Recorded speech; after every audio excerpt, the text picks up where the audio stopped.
يا صباح الورد والفل على قلوبكم يا احلى اخوات. ازيكم يا حبايبي؟ عاملين ايه؟ يا رب تكونوا بخير. انا بقول صباح الخير لان انا بسجل الفيديو ده الفجر، فربنا يجعله يوم هادي ونادى على قلوبكم كلكم يا رب. ربنا يسعد ايامكم ويفرح قلوبكم كلكم يا رب.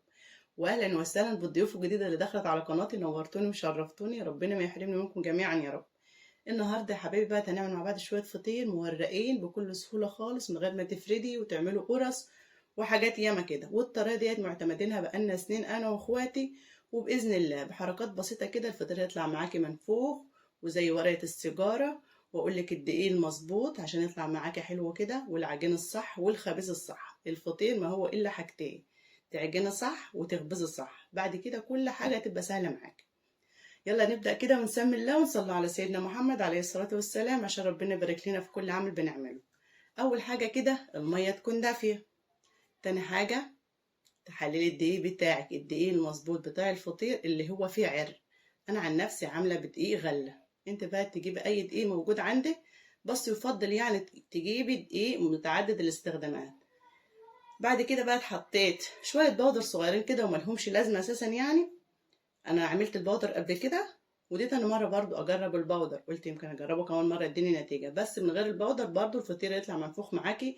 وانا هسيب لكم الطريقه اللي بدون بودر برضو، فقلت عليك مثبت شوفوها وهتلاقوها زي بعضها، بس باللي بدون بودر افضل يعني، بيبقى الورقه بتاعته شفافه شويه.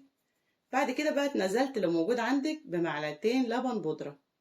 اللبن البودرة مع الفطير بيديله كده ايه طعمه حلو، وبيزود القيمة الغذائية بتاعته وبيخليه طري معاكي. او لبن سايل يعني اللي هو لبن الجاموسي، لبن بقري، بس اللي كان متوفر عندي لبن بودرة. بعد كده بقى بتحللي الدقيق بتاعك.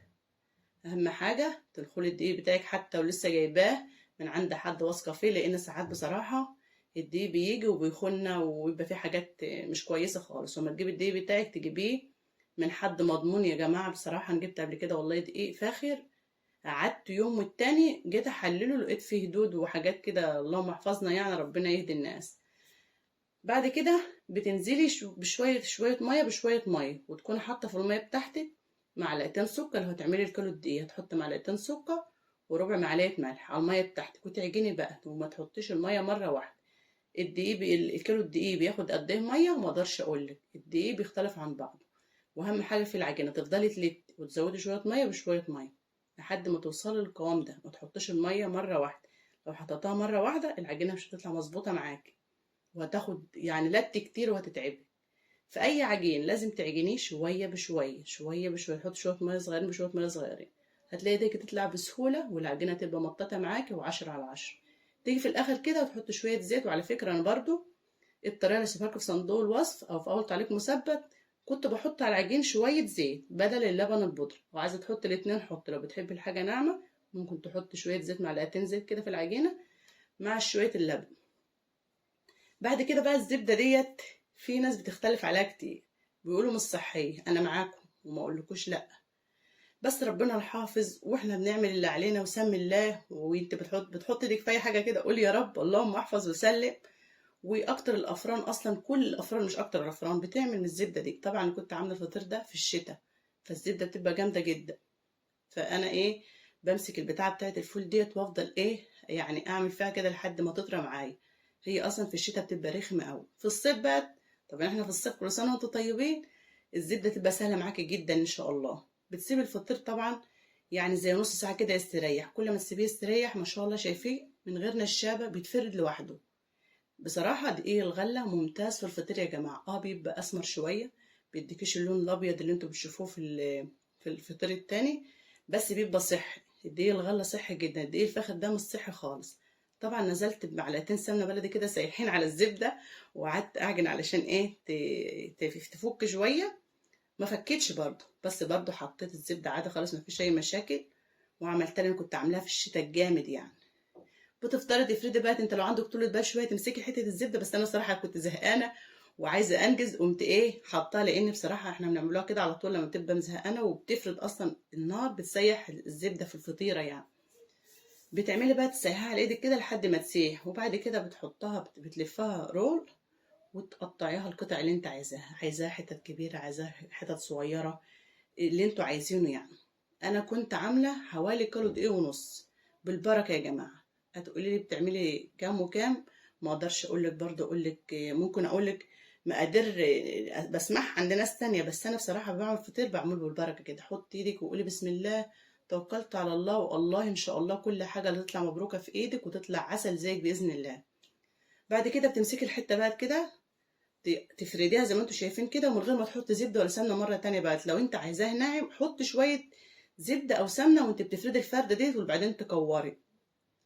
بعد كده بتكوري وتحطهم برضو يرتاحوا زي 5 دقايق ولا 10 دقايق، وكل ما تسيبيه يستريح كل ما يفرد معاكي بسرعه. وتجيب الصينيه بتاعتك بقى تتهنها شويه زيت كده، وتكوني مولعه الفرن بتاعك، وتفردي. انا ساعات على فكره بفرده بالنشابه عادي خالص على الطبليه، وبعد كده اشيله واحطه في الصينيه كده او كده، ان شاء الله يتفرد معاك ويبقى عسل زيهم باذن الله.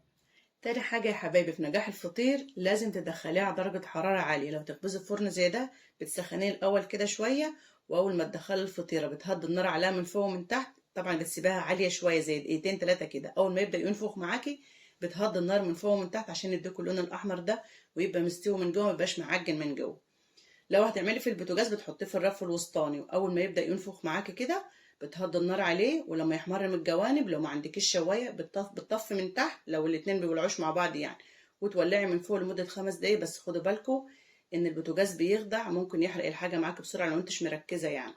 طبعا قبل ما تدخلي الفطيره النار لازم تدهنيها زيت. انا بدهنها زيت عن نفسي، لو عندك قشطه، لو عندك سمنه بلدي، لو عندك اي زبده تانية.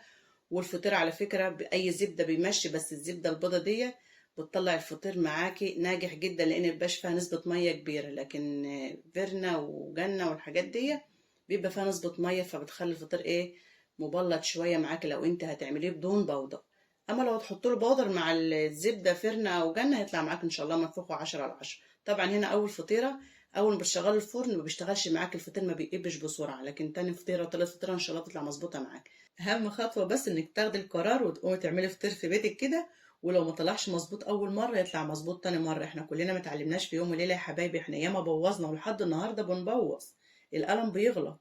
فانت مره تعملي حلو، مره تعملي نص نص، لحد ما توصلي انك تبقوا استاذه ان شاء الله، وبالصحه والعافيه على قلوبكم. شوفوا بقى لما افتحه لكم مورق وجميل و10/10، بس الطبقات بتاعته مش رهيفه زي الطبقات بتاعه الفطير الاولاني اللي وريته لكم في اول الفيديو.